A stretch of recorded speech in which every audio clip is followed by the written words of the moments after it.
Welcome back to my channel. This is Coin Nomad. 안녕하세요. 코인 노마드입니다. 코인게코의 마켓캡, 비트코인, 이더리움 약간씩 하락하고 있습니다. 이렇게 하락하는 와중에 산타클로스 랠리가 가능한가를 한번 CNBC 크래머 기자의 인터뷰에서 한번 보겠습니다.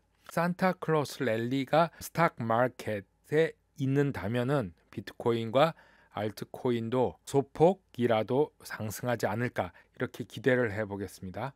CNBC의 짐 크래머 기자가 이번에 산타클로스 랠리가 가능할 수도 있다.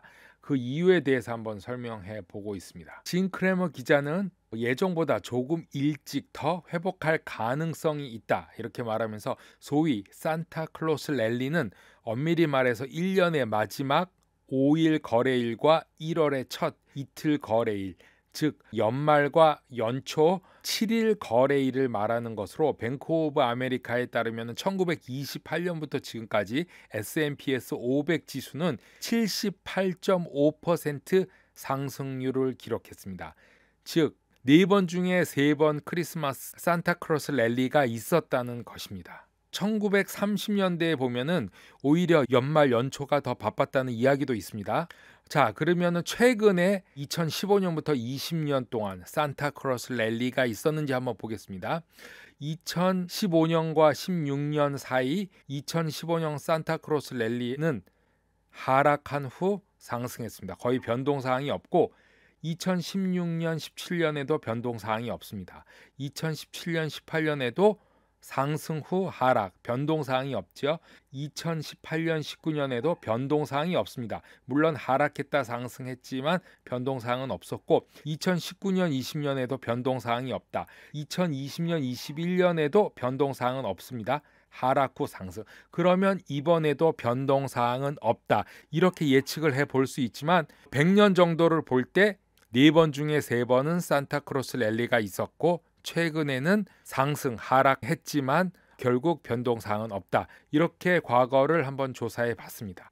자, CNBC 짐 크래머가 말하는 수요일 날 미국 주요 3대 지수가 모두 녹색으로 마감한 직후 오랫동안 기다려온 산타클로스 랠리가 시작할 수도 있다라고 말하면서 초반에는 연준 결정으로 상승장으로 일단 돌아섰는데 연준이 결정한 이후 연말까지 시장을 악화시킬 수 있는 어떤 것도 보이지 않는다고 말하면서 코인 시장에서는 이더리움이 기록적인 속도로 거래소를 떠나서 지갑으로 들어있는데 이것이 크립토 마켓에 폭등할 수 있는 이유가 하나가 될 수가 있다. 이렇게도 말하고 있습니다. 미 연방준비제도이사회에서 주의 깊게 나온 정책 결정에 따라서 올해 주가는 예정보다도 조금 일찍 산타클로스 반등이 시작할 가능성이 있다. 이렇게 말하면서 지금부터 연말 사이에 시장을 하락시킬 만한 아무 문제점도 없다고 말하면서 산타클로스 랠리는 보통 역사적으로 좀 늦게 시작되지만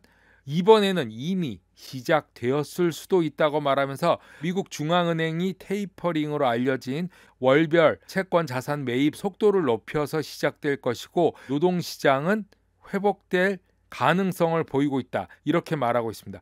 오미크론에 의해서 시장이 봉쇄되고 노동시장이 악화될 수 있을지언정 지금 현재로서는 계속 회복되고 있고 이미 상당한 인플레이션 압력에 따라서 2022년, 23년 세 차례 금리 인상을 예고한 바 있어서 모든 악재가 다 나왔고 제롬 파월 연준 의장의 이 기자회견은 바늘로 꿰뚫은 것처럼 정확한 생각을 짚었다. 그래서 주식시장이 반등했다고 생각을 하고 있습니다. 그런 이유로 짐 크래머는 이번에 크리스마스 랠리가 주식시장에 있을 수 있다. 이렇게 말하고 있습니다. 그런 코인 시장도 같이 반등하리라 생각을 합니다. 그렇게 된다면은.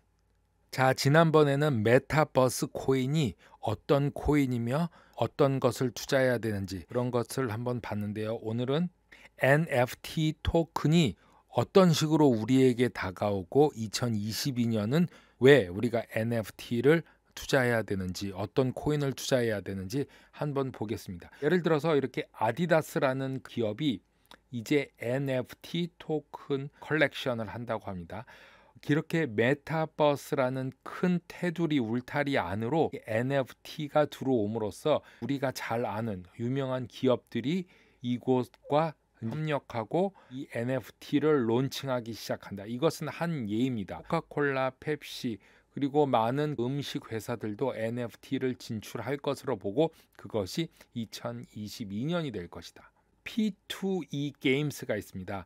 Play to Earn 게임, 즉 게임을 하면서 동전을 모으는 게 우리가 잘 아는 X 인피니티, 급성장하고 코인 가격도 많이 올랐는데 그런 것뿐만 아니라 수많은 코인들이 기다리고 있습니다. 그중에 Mbox, TLM, THG 이런 것들은 최근에 급상승하고 며칠 전까지 급상승한 GODS, SPS 그리고 히, CRA, 타워 이런 코인들은 이제 하나의 예입니다. 그래서 아직까지 이런 코인들은 시총이 엄청나게 작다. 물론 이 코인들이 모두 다 상승하지는 않겠지만 10개 중에 한두 개는 상승할 것으로 보고 있고 그렇기 때문에 우리는 분산 투자와 여러 가지 백에 한 가지만 투자하는 것이 아니라 여러 가지를 분산 투자, 여러 시기에 나눠서 상승할지 하락할지 그거는 모르기 때문에 꾸준히 매입하는 수밖에 없다. 이렇게 생각합니다.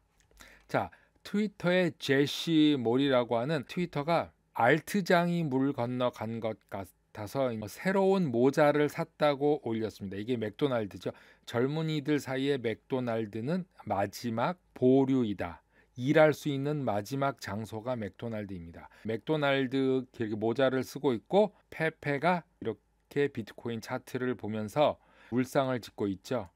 또 다른 친구는 샤워기에 울면서 앉아 있습니다. 비트코인을 생각하고 있겠죠. 또 다른 친구는 맥도날드에서 긍정적으로 일하고 있습니다. 여기 책이 보면은 디파이 노트, 이자 수익은 꼭 챙겨야 되겠다. 코인이 하락하더라도 이자 수익을 챙겨야 되겠다. 지금 옆에 있는 거는 결제할 때 탭을 쓰는 ATM 탭 머신을 칼같이 이제 이렇게 들고 있습니다. 또 다른 맥도날드의 그 M자를 거꾸로 하면 W자죠. 그래서 W처럼 반등을 일으키고 상승하겠다. 이제 그런 뜻으로 W를 많이 쓰는데 자를 가지고 담배를 피고 있지만 옷은 도지코인 티셔츠를 입고 있습니다. 다른 코인은 다 팔아도 도지코인은 팔 수 없다. 그런 뜻으로 맥도날드에서 일을 하고 있습니다. 리얼비전의 라울팔은 수년간 유지될 디지털 자산 펀드를 출시한다고 합니다. 이 펀드에 앞서서 현재 라울팔은 자신의 개인 재정 상태에 묻는 말에 모든 자산이 크립토커런시 코인이며 빚은 없고 생활비는 별도의 수입에 의존하고 있다고 말하면서 그래서 손익 변동이 없어 코인이 급등, 급락해도 감당할 수 있다고 합니다. 사람들이 코인으로 이익을 얻었는지 물어보지만 대답은 아니오이고 현금이 생길 때마다 계속적으로 디지털 자산을 매입했고 헤지펀드 중 크립토 펀드를 설립하여 수년간 거래를 유지하고 있다고 하면서 라울팔은 투자자들에게 자신만의 코인 계획표를 따서 긴 게임 중에 감당할 수 있는 위험만 감수하고 빠르게 부자 되려고 하지 말라 이렇게 말하고 있습니다. 암호화폐 자산이 크게 상승할 경우 개인 비용을 충당하기 위해 수익을 챙길 수 있다고 말하면서 만약 그 반대로 암호 자산이 크게 하락할 경우는 팔지 않고 계속 보유하겠다고 말하고 있습니다. 크립토 공간이 복잡해지고 단단해짐에 따라 핵심 포지션을 위해 그 펀드를 조정 배정한다고 하면서 장기적인 안목을 가지고 길게 투자할 수 있는 관리로 투자 펀드를 설립했다고 말하고 있습니다. 최근 월스트리트 저널과 CNBC에서 제이 클레이턴 인터뷰가 올라와 있는데요. 두 가지 기사 내용을 뉴투데이와 여러 가지 미디어에서 관찰해 보았습니다. 월스트리트 저널에서는 미국 정부가 금융 안정 보장과 혁신 육성 사이에서 올바른 균형을 찾아야 한다고 제이 클레이턴이 친크립토적 논평을 실었습니다. 미국의 결제 시스템은 토큰화를 통해서 현대화될 수 있고 만약 그러한 노력이 발표된다면 사실상 즉각적인 미국의 독창적인 방향으로 흘러갈 투자와 인적 자본이 필요할 것이며 유통되고 있는 대다수의 스테이블 코인이 미국 달러에 고정되어 있긴 하지만 준비금 경쟁이 계속되는 가운데 상황은 급변할 수 있다는 사실을 지적한다면서 중국이 토큰화와 디지털화를 통해서 세계 금융 결제 및 신용 시장에 대한 영향력을 확대할 것이며 그로 인해서 세계 경제가 불안정해질 수 있다. 이런 전망을 하고 있습니다. 최근에 대선에 나오겠다는 힐러리와 비슷한 내용으로 보이고 있습니다. 기사에서 보충 설명은 제이 클레이턴 재임 기간 동안에 비트코인 거래소 펀드를 승인하지 않아서 비판의 직면에 있고 올 3월에는 비트코인과 이더리움에 대한 상당한 지분을 보유한 헤지펀드 원리버 자산운용의 자문위원이 되었죠. 그리고 올해 8월에는 이스라엘의 암호화폐 보관 회사인 파이어블럭에 합류하기도 하였습니다. 여기저기에서 자문위원 이사로 활동 중에 있습니다. 두 번째는 CNBC 인터뷰 스퀘어박스 진행자 베키 퀵은 소송에 관해서 제이 클레이턴에게 여러 가지를 물었는데요. 제이 클레이턴에게 이더리움에 불공평한 이점을 줬을 수도 있지 않냐. XRP나 다른 거에 비해서 이더리움에게 불공평한 이점을 주었다는 생각에 대해서 제이 클레이턴은 리플 소송에 대해 자세한 언급은 거부하면서 짧은 견해를 말하고 있습니다. 피고인들은 자신의 의견을 들을 권리가 있다고 말했는데 여기서 피고인은 브래드 갈링하우스 CEO와 공동 창업자 크리스 라센을 말하는 것으로 보이고 그들에게는 내 말에 들을 권리가 있다. 이제 이렇게 말을 한 것 같습니다. 그리고 제이 클레이턴은 이번 사건에 대해서 SEC 직원들은 언급하기 힘들 것이다 라고 말하면서 하지만 사실관계는 SEC가 미등록 유가증권이라고 주장하는 13억 달러 상당의 XRP 토큰을 불법적으로 판매한 혐의를 받고 있는 리플이라고 짤막하게 말했습니다. 코인노마드 오늘은 여기까지 하겠습니다. 감사합니다.